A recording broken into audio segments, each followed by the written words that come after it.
I made my way to the western edge of Imre, where I stopped at a tavern to buy a small beer and warm myself by the fire. Then I walked through the now familiar alley and up the narrow staircase behind the butcher's shop.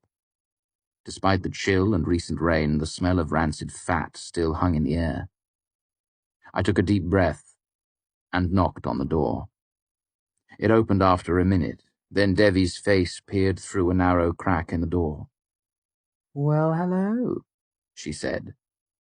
"Are you here for business or pleasure?" "Business mostly," I admitted. "Pity." She opened the door wider. As I came into the room, I tripped on the threshold, stumbling clumsily into her and resting one hand briefly on her shoulder as I steadied myself. "Sorry," I said, embarrassed. "You look like hell," she said as she bolted the door. "I hope you're not looking for more money. I don't lend to folks who look like they're coming off a 3-day drunk."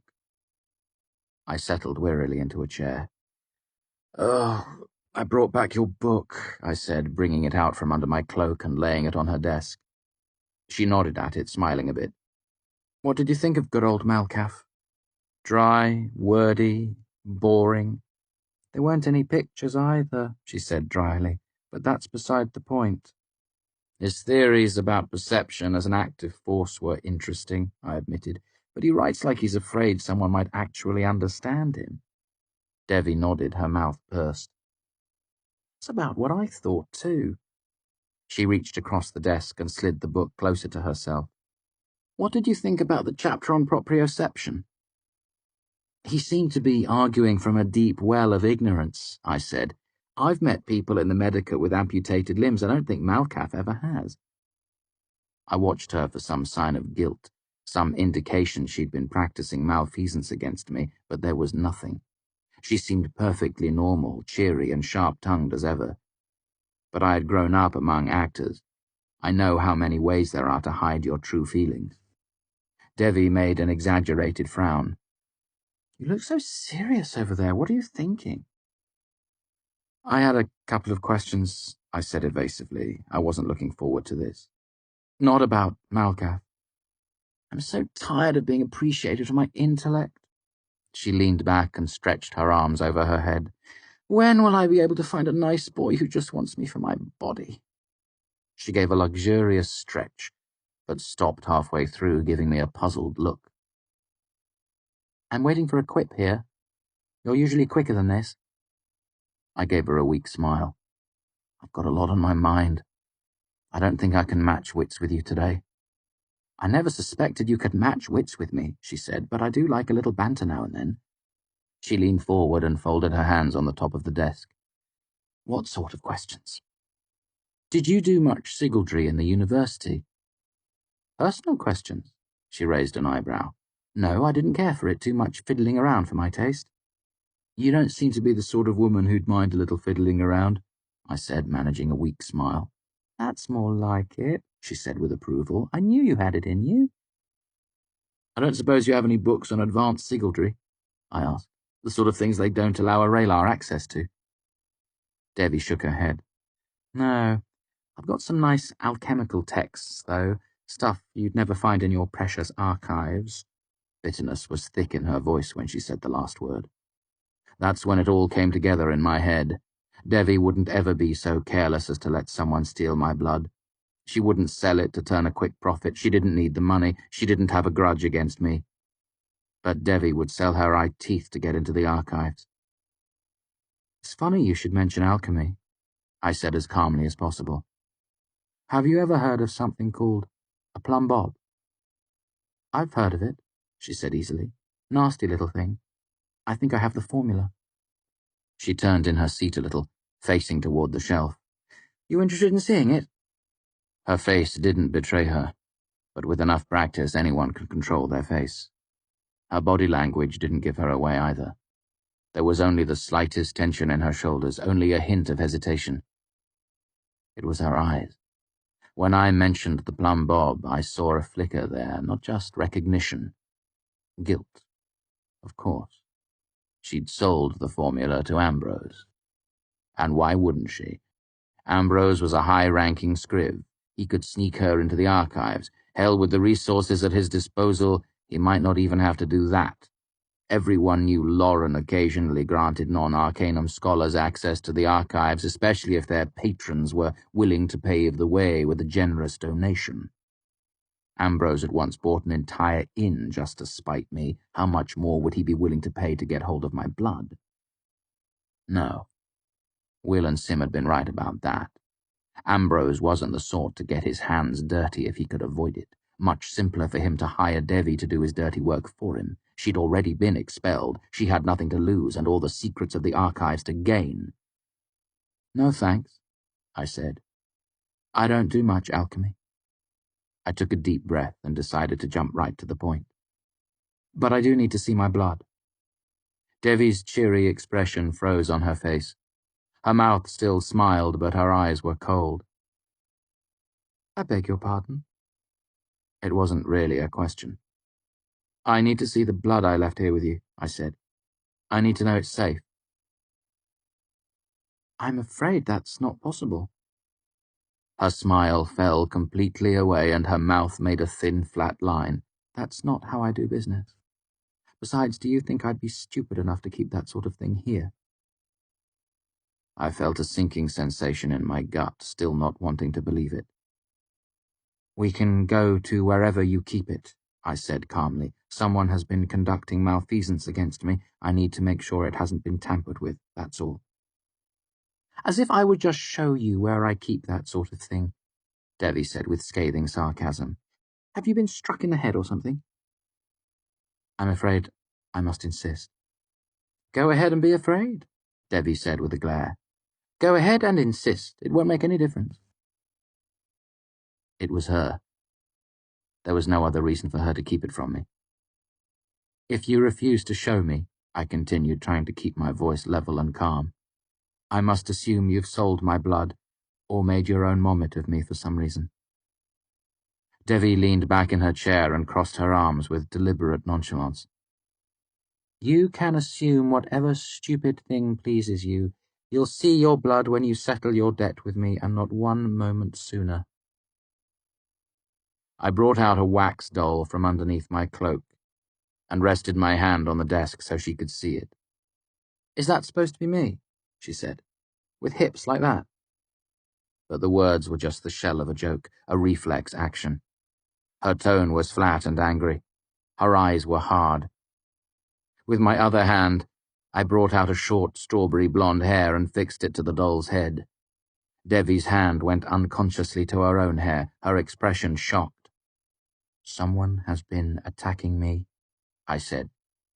"I need to make sure my blood is—" This time, when I mentioned my blood, I saw her eyes flicker to one of her desk drawers. Her fingers twitched slightly. I met her eye. "Don't," I said grimly. Devi's hand darted to the drawer, yanking it open. I didn't doubt for a second that the drawer held the mommet she'd made of me. I couldn't let her get hold of it. I concentrated and murmured a binding. Devi's hand came to a jarring halt halfway to the open drawer. I hadn't done anything to hurt her, no fire, no pain, nothing like what she'd done to me over the last several days. It was just a binding to keep her motionless.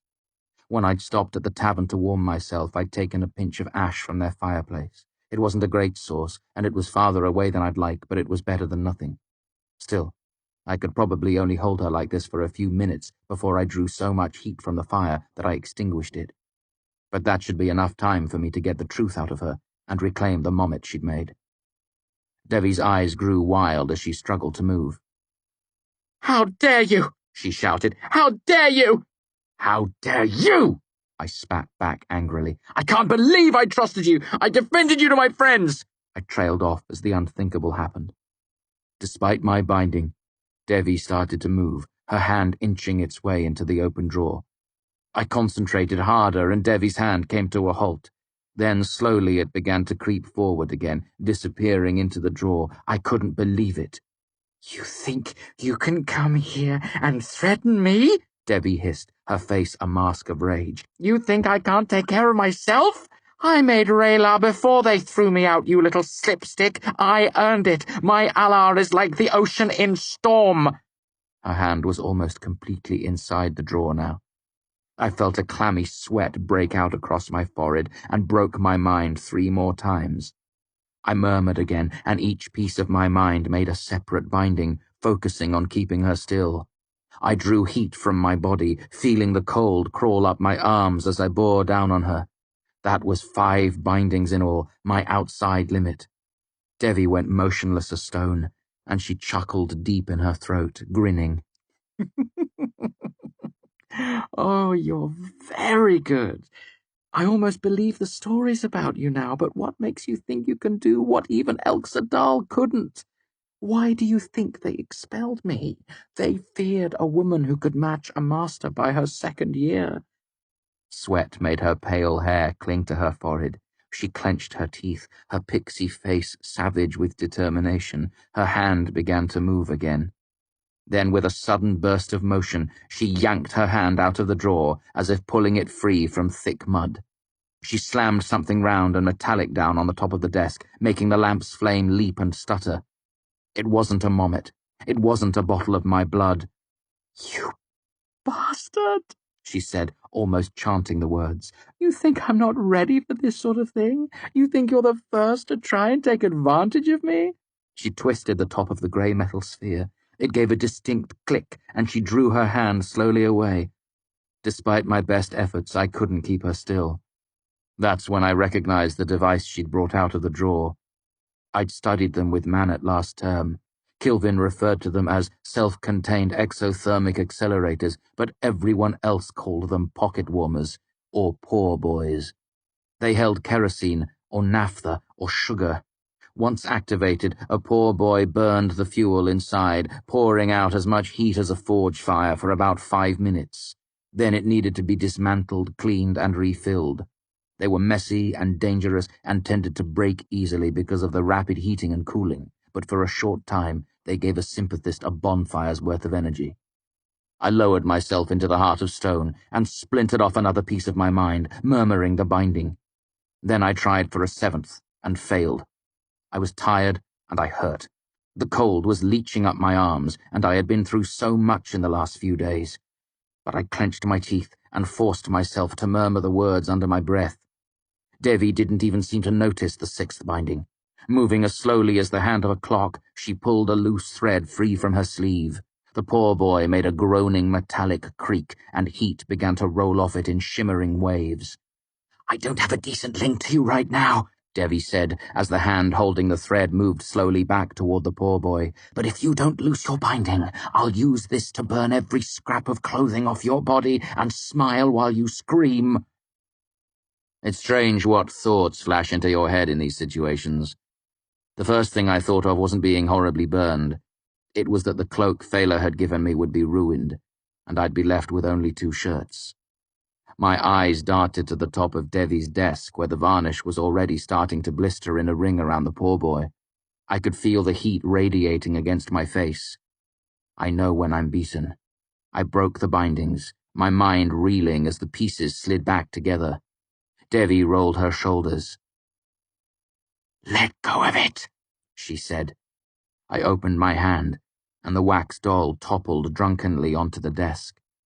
I sat with my hands in my lap and remained very still, not wanting to startle or threaten her in any way. Devi stood up and leaned across the desk. She reached out and ran a hand through my hair, then made a fist, tearing some away. I yelped, despite myself. Sitting back down, Devi picked up the doll and replaced her hair with several of my own. She muttered a binding. "Devi, you don't understand," I said. "I just needed to." When I had bound Devi, I had focused on her arms and legs. It's the most efficient way to restrain someone. I'd had limited heat to work with and couldn't waste energy on anything else. But Devi had heat to spare right now, and her binding was like being shut in an iron vice. I couldn't move my arms or legs or jaw or tongue. I could barely breathe, only taking tiny, shallow breaths that didn't require any movement of my chest. It was horrifying, like having someone's hand around my heart. "I trusted you." Devi's voice was low and rough, like a fine-toothed surgeon's saw cutting away an amputated leg. "I trusted did you?" She gave me a look that was pure fury and loathing. "I actually had someone come here looking to buy your blood. 55 talents. I turned him away. I denied even knowing you because you and I had a business relationship. I stick to the bargains I make." "Who?" I wanted to shout, but I could only make an inarticulate sound. Devi looked at the wax doll she held, then at the poor boy charring a dark ring into the top of her desk. "Our business relationship is now over," she said tightly. "I am calling your debt due. You have until the end of the term to get me my money. 9 talents. If you are 1/2 breath late, I will sell your blood to recover my investment and wash my hands of you." She eyed me coldly. "This is better than you deserve. I still have your blood. If you go to the masters at the university or the constable in Imre, it will end badly for you." Smoke was curling up from the desk now, and Devi moved her hand to hold the momet over the creaking metal of the poor boy. She murmured, and I felt a prickle of heat wash over my whole body. It felt exactly like the sudden fevers that had been plaguing me for days. "When I release this binding, you will say, 'I understand, Devi,' then you will leave. At the end of the term, you will send someone with the money you owe. You will not come yourself. I do not ever want to see you again." Devi looked at me with such contempt that I cringed to remember it. Then she spat on me, tiny flecks of saliva striking the poor boy and hissing into steam. "If I glimpse you again, even out of the corner of my eye, it will end badly for you." She lifted the wax momet over her head, then brought it down sharply on the desk with her hand flat on top of it. If I'd been able to flinch or cry out in panic, I would have. The momet shattered, arms and legs breaking away, the head skittering off to roll across the desk and onto the floor. I felt a sudden jarring impact as if I'd fallen several feet and landed flat on a stone floor. It was startling, but nowhere near as bad as it could have been. Through the terror, some small part of me marveled at her precision and control. The binding that held me fell away, and I drew a deep breath. "I understand, Devi," I said. "But Get out!" she shouted. I got out. I would like to say it was a dignified exit, but that would not be the truth.